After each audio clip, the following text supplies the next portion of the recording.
I messed up.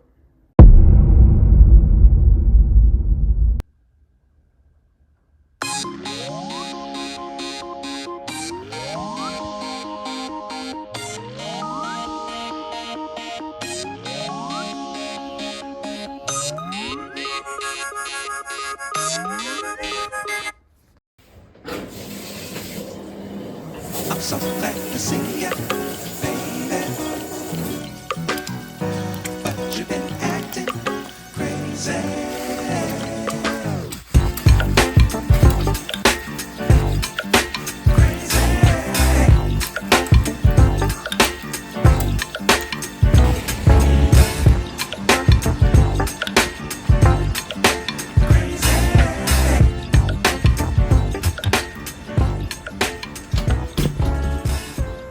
Week 2 of my journey was filled with a lot of ups and downs, especially downs. I had a big exam coming up at the end of the week, so I was focused on studying for that all week.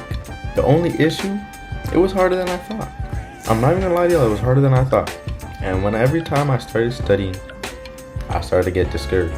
It also didn't help that we were going through a heat wave and I have no air conditioning, so I was sweating out here. I was melting. Every time I tried to study and I got discouraged, I would just retreat. And that's my problem. That was my biggest problem all week.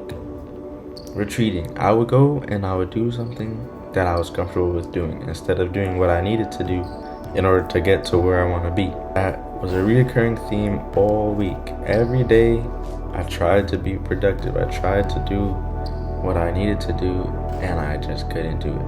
This even carried over to every other aspect of my life because studying was my number one priority. And because I was failing at that, I was failing at everything else. I was failing at basketball, I was failing at making these videos. And why is that? It's because when things weren't going my way, it was just discouraging to me. Like I talked about in the last video, path to where I want to get to, and anyone's path to anywhere they want to get to, is not a straight line path. It looks different for everybody. And my biggest problem is that I'm trying to take the straight road to the top. And the road's just not straight. If you experience walking and you come to a slippery patch, and you're trying to walk normally across the slippery path, no, you're gonna slip and fall. And that's what I was doing. I was insisting I gotta just walk normally. I can do this. And I kept falling over and over and over again. If I took small steps, I could have made it past the slippery part.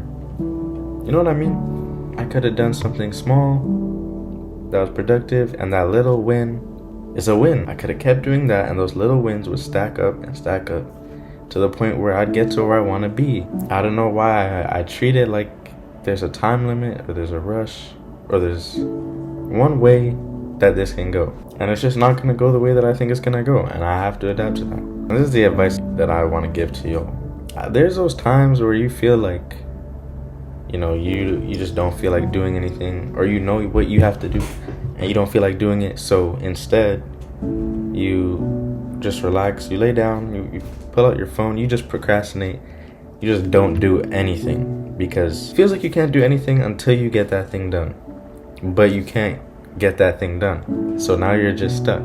That's what I was doing last week, and I realized, you can't do nothing in that situation. You have to do something. You have to do something small. See, I was struggling. I could have done anything productive. I could have maybe gone to the gym, maybe even do the thing in smaller increments. I could have, I'm going to study for just 10 minutes straight. No distractions, just 10 minutes. And then I take a break.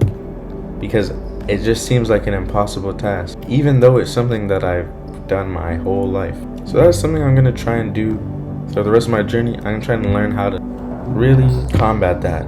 If I'm having trouble getting over this block, instead of laying down doing nothing, see if I can get around the block somehow. See if I can build up some steps to get over it. You know what I mean?